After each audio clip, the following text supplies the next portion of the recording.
Hello everybody, this is my AmigaOne 500, as you can see. Please excuse the messy desk. So what is it? Well, it's a PowerPC machine made by A500 in Italy. It is a 1.1 1.125 gigahertz or something like that. It's a little bit of an unusual motherboard, but then everything about the Amiga is slightly unusual. But the only association this has with Amiga is the operating system. The board itself is an embedded board that's used for industrial use, I believe. Quite how it got AmigaOS on it, I don't know. I would imagine it's simply because it is one of the few standard size motherboards in the world which still uses PowerPC. But anyway, so this is it. We have 2 gigabytes of RAM. We have a PowerPC chip in there. It's a, what is it? I can't remember what it is now. But anyway, it's a PowerPC chip in there. There's some kind of SIM card socket there and an antenna. I think it's for a GPS setup, which has nothing to do with AmigaOS, obviously. We have a SATA card there, and we have a 4650 Radeon graphic card. The reason I've popped the graphic card out is because I want to know what model it is, because I will need to upgrade it very shortly to run hardware accelerated games on it. The Radeon driver that is released with OS 4.1 is a basic 2D driver, so which is, you know, what most Amiga stuff is. But if you want a true 3D driver, then you have to buy the updated Radeon driver, which only works on a select number of graphics cards, and that isn't one of them. It has to be a DDR5, what they call the South Island graphics cards by Radeon, and this is to run OpenGL and what's the other one? Warp 3D. So I'll do that. I mean, the graphics cards are cheap. They're getting quite old in age. They're getting on a bit. That's what I meant to say.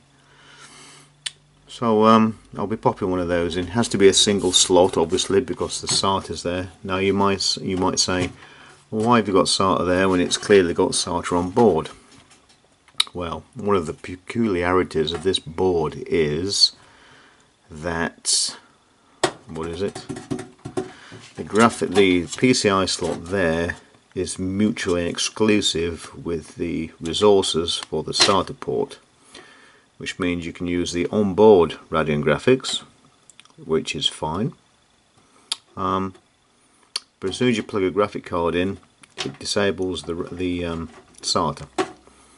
So the easiest way around it is just to pop a SATA card in, and then you can run 4 devices if you wish. So that's what I'm doing. Well, actually it came with that as standard. The graphics card came as standard with it as well. I'll just turn the power back off. I just noticed the lights on. So that's about it. We've got, let's say it's got onboard graphics. It has a VGA port, LAN, audio, and a couple of USBs. It does have a USB header, which is that, which gives me 2 USBs at the front. They're USB 2. One of them is a legacy 1.1, don't know which. We have some unusual header here. I'm not sure what that's for. Part of it's industrial use, I suppose. It's a standard ATX power connector, and it is a, whatever that is, mini ITX PCB layout for the whole centers. I think 2 GB RAM, which is laptop, so DIMM. That is the max configuration of RAM. We have a 250 SATA hard drive and a SATA DVD. That's pretty much it. It does seem a very well made motherboard. It's well produced. It's a quality bit of kit. and so it should be. It's the dearest motherboard you can buy on earth, apart from the newer PowerPC ones, which are also the dearest motherboards on earth. But hopefully Trevor is getting his act together a bit, and we're going to have the new A12, whatever they are, 24 or whatever, which is supposed to be $400 or €400 priced motherboards, and they should be coming out towards the end of the year.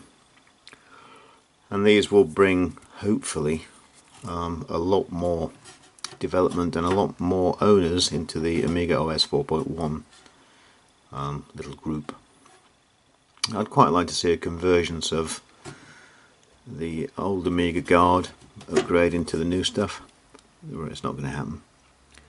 You have two camps in Amiga world. You have the old school, the 3.1 brigade, and then you have the new school, which is the OS 4 guys, and never the twain shall meet. It's like the English and the Scottish, or the English and the Germans, or whatever.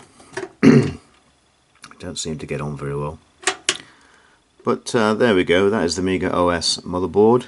I just thought I'd show it. People keep asking me on my videos what specification the board is. Well, that's what it is. It's a 1.12 or 1.125 gigahertz PowerPC, which is the fastest AQ board they made. This is why I got it. I wanted the fastest. I used to have a 800 megahertz SAM a few years ago, and whilst there was no issue with that, it ran everything perfectly well. It worked fine. It looked very similar to this. It was red, I think, the motherboard. That was 800 megahertz. It had run everything fine. But you could see on the horizon there was new developments coming. There was new software being developed, and you needed a little bit more whiz out of the machine, really. So I sold that and waited for a faster one to come along, and fortunately one did. This one came, which is the fastest AQ board, or was at that time. I think it still is, actually. The only faster boards now are the new ones by Trevor, which is the X1000, which is a 2 gigahertz PA semi CPU, and the new X12, whatever the hell it is, and the X500, whatever that is. But they're dual core PowerPC. I think I'm not sure if they're PA semi chips anymore or what the hell they are, but they're still PowerPC. But there's lots of things going on behind the scenes. AON are still doing their PowerPC stuff, but the guys at Hyperon who do the software, there's been a big change in management there. There's talks of, unofficially, looking at other architectures for the hardware.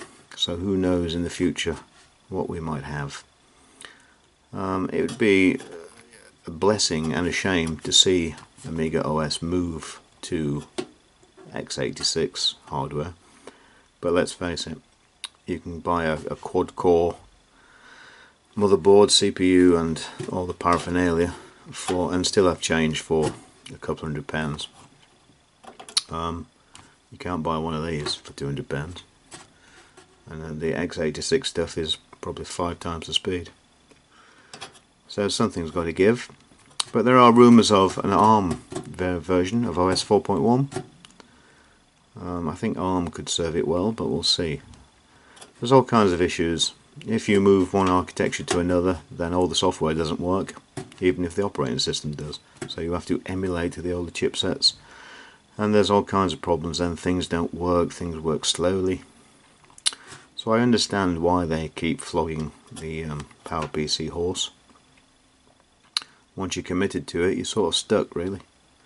But having said that, Apple bailed out. They went from the PowerPC to Intel in 2005, was it? But having said that, they're a multi-billion-dollar company rather than a handful of enthusiasts. But anyway, this is my PowerPC OS4 machine, the AmigaOne. It's quite a nice machine, does everything it should. I'm just messing about with drivers at the moment. I'd like to get... I'm going to put on Gorky 17 at the moment, just the demo, but it's in software render. I'd like it to be in hardware render, but I don't have the graphics card and I don't have the driver. So I need to spend some more money. There's one thing the Amiga's good at, is extracting money from your wallet.